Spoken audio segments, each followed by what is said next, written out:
नमस्कार, प्रणाम, सुप्रभात। आपके साथ मैं राजेंद्र देव। आज लोकसभा चुनाव के प्रचार का शोर थम जाएगा। 1 जून को फाइनल राउंड की वोटिंग होनी है, लेकिन भीषण गर्मी के बीच चुनावी तापमान बढ़ता जा रहा है। तापमान तो प्रधानमंत्री मोदी के एबीपी न्यूज वाले एक्सक्लूसिव इंटरव्यू के बाद पूर्वांचल का भी बढ़ गया है। 120 मिनट के इंटरव्यू में मोदी ने 20 मिनट मुस्लिम आरक्षण, मुस्लिम वोट बैंक जैसे मुद्दों पर बात की। उन सारी शंकाओं को क्लियर किया जिसे बार बार मोदी और बीजेपी से जोड़कर देखा जा रहा है। लेकिन इस इंटरव्यू को लेकर मुसलमान क्या सोचता है, मोदी की बातों पर कितना यकीन है, ये जानने के लिए हमारे रिपोर्टर्स अलग अलग शहरों में गए और मोदी के इंटरव्यू पर त्वरित सर्वे किया। आखिरी चरण के रण से पहले मोदी और मुस्लिम फैक्टर वाली क्वेश्चन और नए कॉम्बिनेशन वाली ये रिपोर्ट देखिए।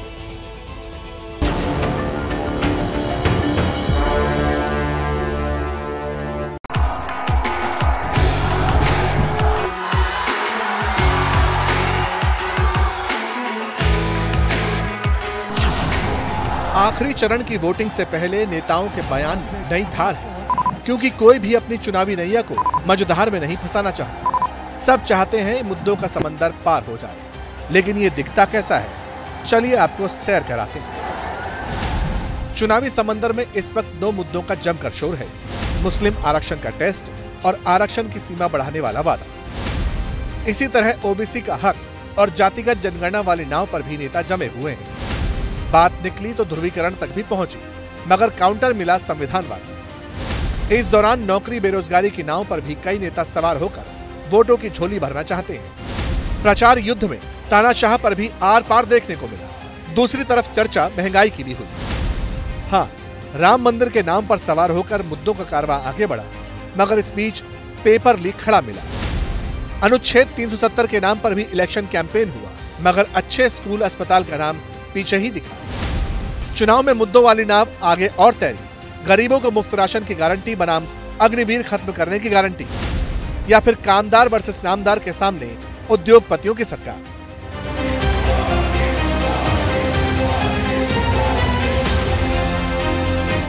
सब कुछ दिखा, आगे भी दिखेगा, लेकिन एक फैक्टर ऐसा है जिसे एबीपी न्यूज पर प्रधानमंत्री ने तसल्ली बख्श डिकोड किया: मुस्लिम आरक्षण।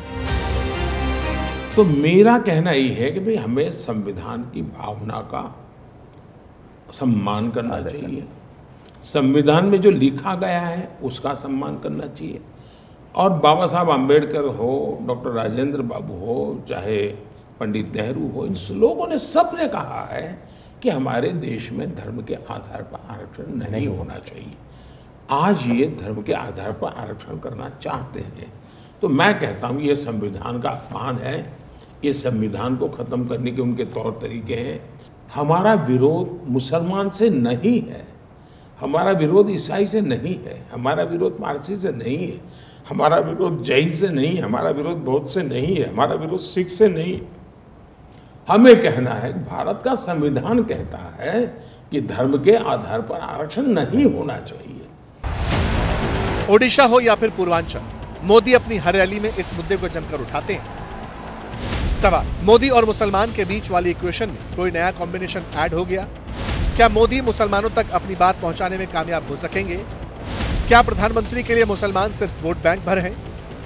20% आबादी पर प्रधानमंत्री की सोच क्या है? मजबूत नेता को 400 पार के लिए मजबूर मुसलमान चाहिए या मजबूत? क्या मुसलमान प्रधानमंत्री मोदी को पसंद करते हैं क्या नहीं? ऐसा है कि लोकतंत्र में ये उसका अनिवार्य अंग है। अगर सब लोग मुझे पसंद करें तो वो लोकतंत्र कैसे हो सकता है? ये तो तरीका नहीं हो सकता। फिर तो वो मजबूरी है उनकी कि मुझे पसंद करना पड़े, मुझे वो नहीं चाहिए जी। जिस दिन वो कन्विंस हो जाए, जिस दिन उनको लगे कि हाँ यार हमारा भविष्य इसमें है। कैसे मुसलमान कैसे कन्विंस होंगे? मुसलमानों के बीच फैले भ्रमजाल को काउंटर कैसे किया जा सकेगा? मगर सवाल तो और भी, वो ये कि मोदी के इंटरव्यू के बाद उनकी बातों पर मुस्लिम कम्युनिटी क्या सोचती है, उसके लिए चुनाव का मतलब क्या? पहले क्या था, पहले लोग 8 और 9 तक पढ़ते थे जब कांग्रेस और सपा की गवर्नमेंट हुआ करती, केंद्र में कांग्रेस की गवर्नमेंट थी, तो 8 पास कर लेते थे, उनको नौकरी दे दिया जाता था और शिक्षा नहीं मिल पाती थी। प्रधानमंत्री जी सबको शिक्षा देने का काम कर रहे हैं और सबका साथ सबका विकास का जो उनका नारा है वो लेके चल रहा है। धर्म जात संप्रदाय आप सिर्फ बोलते हैं सबका साथ सबका विकास, लेकिन आप ही के शासनकाल में अल्पसंख्यक समाज के साथ कितना भेदभाव किया जा रहा है। आप देखिए तमाम ऐसे घटनाएं हैं जो अल्पसंख्यक समुदाय के खिलाफ हुआ है। आज़ादी के बाद से देश के ऐसे प्रधानमंत्री हैं जो अल्पसंख्यक में विशेष रूप से मुस्लिम समाज की बात करते हैं। चूँकि मदरसों में उर्दू और अरबी की ही पढ़ाई होती थी, लेकिन प्रदेश और केंद्र की सरकार ने हिंदी और संस्कृत पढ़ाने का भी आह्वान किया है। यह सराहनीय है और देश का मुस्लिम समाज इसकी सराहना करता है। माननीय प्रधानमंत्री जी जो हैं कि जब 140 करोड़ देशवासियों की बात करते तो क्या उसमें अल्पसंख्यक और मुस्लिम समुदाय नहीं आता है? हमें आरक्षण लेने की ज़रूरत क्या है? हमें जो हम पढ़ लिख के जो है मैं स्वरोजगार में जो आत्मनिर्भर बनूंगा, मैं कमाऊंगा, हमें आरक्षण की ज़रूरत ही नहीं होगी। सबका साथ सबका विकास आपको दिखाई दे ही रहा है ना। सब जो शासन का लाभ मिलता है सबको न मिलता है, मुस्लिम भाई को भी मिलता है, हिंदू भाई को भी मिलता है। अब मुस्लिम समाज की ये बातें यूं ही नहीं है। असल में पिछले कई सालों से एक विशेष पार्टी के खिलाफ वोट करने वाला ये समुदाय धीरे धीरे विकास की मुख्यधारा में मजबूती से जुड़ रहा है। मगर अब भी ऐसे लोग हैं जो इतनी बड़ी आबादी को सिर्फ वोट के चश्मे से देखते हैं और इसी तरह इस्तेमाल भी करते हैं। हमने इंटरव्यू में पूछा, चुनाव में धर्म की एंट्री क्यों हो जाती है? क्यों बार बार एक वर्ग को कमजोर दिखाने की कोशिश होती है? वोट जिहाद कोई मदरसा से निकला हुआ कोई मौलवी बोल देता तो अभी भी मानते ही चलो भाई उसकी शिक्षा दीक्षा। एक हाईली क्वालिफाइड फैमिली से वोट जिहाद की बात निकलती है तब चिंता बढ़ जाती है, कि ये गलत रास्ते पे जा रहा है, ये ऐसा होना नहीं चाहिए। कोई छोटे मोटे लोग इधर उधर बोलने वाले कहीं पर भी मिल जाएंगे तो मैं उनके लिए शिकायत नहीं करता। और शाही परिवार के निकट परिवार, हाईली क्वालिफाइड फैमिली, उसने ये रास्ता अपनाना ये चिंताजनक है। इसी इंटरव्यू की बातें लेकर हमारे संवाददाता लोगों के बीच गए, मोदी और मुसलमान वाली इक्वेशन पर सवाल पूछे। मोदी के बनारस में 1 जून को चुनाव है, वहाँ लोगों की प्राथमिकता क्या है? क्या चुनावी मुद्दों की नैया मोदी पार लगाएंगे या जहन में कोई और? वही सवाल करते हैं, वही जवाब देते हैं। अगर धर्म की राजनीति नहीं कर रहे हैं तो ये जो आरक्षण जो है चल रहा है ओबीसी का, इसमें संविधान के तहत मिला है, ना कि वो कोई स्पेशल जो है उनको मजहब के नाम पर मिला है। तो कहाँ मजहब के नाम पर हुआ? ये तो संविधान ने दिया है, उसमें शामिल किया जातियों को, तब मिला है। महंगाई इतनी ज़्यादा है, बेरोजगारी इतनी ज़्यादा है। मोदी जी के ये सब कभी बोले मुसलमान की बुराई ना बतिया में, हिंदू मुसलमान ना करे, मोदी बहुत बढ़िया चीज़ है। प्रधानमंत्री जितनी योजनाएं चली हैं और स्पष्ट रूप से आप देखेंगे तो इस बनारस के अंदर सभी को बराबर से योजना का लाभ मिला है। आयुष्मान भारत योजना हो जाए, उज्ज्वला योजना हो जाए, बिजली कनेक्शन हो जाए, ये ऐसे अनेक योजनाएं हैं जो अभी तक मुसलमान और हिंदू भाइयों दोनों ने एक साथ लिया है। तो इस हिसाब से लगता नहीं कि ये भेदभाव हो रहा है सरकार में। बीजेपी ने अगर यही पहले सोचा होता, ये बदले की भावना से न खेलते, ये जातिवाद में न रहते, हिंदू मुसलमान न करते, तो मोदी जैसी सरकार 70 साल में नहीं थी। मोदी जी शुरू से कहते चले हैं सबका साथ सबका विकास और सबका विश्वास। तो कहीं ना कहीं पहले जो है जो भी योजनाएं पिछली सरकार में आती थी ज़मीन तक दिखती नहीं थी, सिर्फ कागजी होती थी। लेकिन इस बार देखने को हकीकत में मिला है कि चाहे आयुष्मान योजना हो गया, चाहे उज्ज्वला योजना हो गया, चाहे मुफ्त अनाज योजना हो गया, इस योजना के तहत हर लोगों को, जहाँ हिंदू को सामान मिल रहा है वहाँ मुसलमान को मिल रहा है। यूपी में 7वें चरण में महाराजगंज, गोरखपुर, कुशीनगर, देवरिया, बांसगांव, घोसी, सलेमपुर, बलिया, गाजीपुर, चंदौली, वाराणसी, मिर्जापुर और रॉबर्ट्सगंज यानी 13 सीटों पर वोटिंग होनी है। इनमें कई सीटों पर मुस्लिम मतदाता निर्णायक संख्या में, कहीं 20% से ज्यादा तो कहीं 30%। तो क्या यही वजह है कि मुसलमानों को साधने के लिए हर पार्टी जोर आजमाइश कर रही है, वोट बैंक का रहनुमा बनने की कोशिश में लगी है, मोदी का डर दिखा रही है? ये मुसलमान भी ये चाहता है कि अपने प्राइम मिनिस्टर को अच्छे मन से याद करे। वो बीजेपी के प्राइम मिनिस्टर नहीं है बल्कि हिंदुस्तान के प्राइम मिनिस्टर हैं। लेकिन उनका आचरण कुछ इस तरह का है जो आपने देखा, कभी ज़्यादा बच्चे पैदा करने वाले बता देते हैं, कभी घुसपैठिया बता देते हैं, और किसी को हिजाब पे, किसी को नमाज पे, किसी को अजान पे, किसी को मस्जिद पे, किसी को मदरसे पे, ऐसे ऐसे हालात पैदा हो गए कि इस आज़ाद हिंदुस्तान में कभी ऐसा नहीं हुआ था।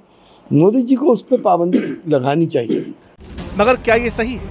क्या वाकई मुसलमानों के दिलों में मोदी की ये छवि है? क्या मुस्लिम समाज के सभी लोग इसी लाइन पर चलते हैं?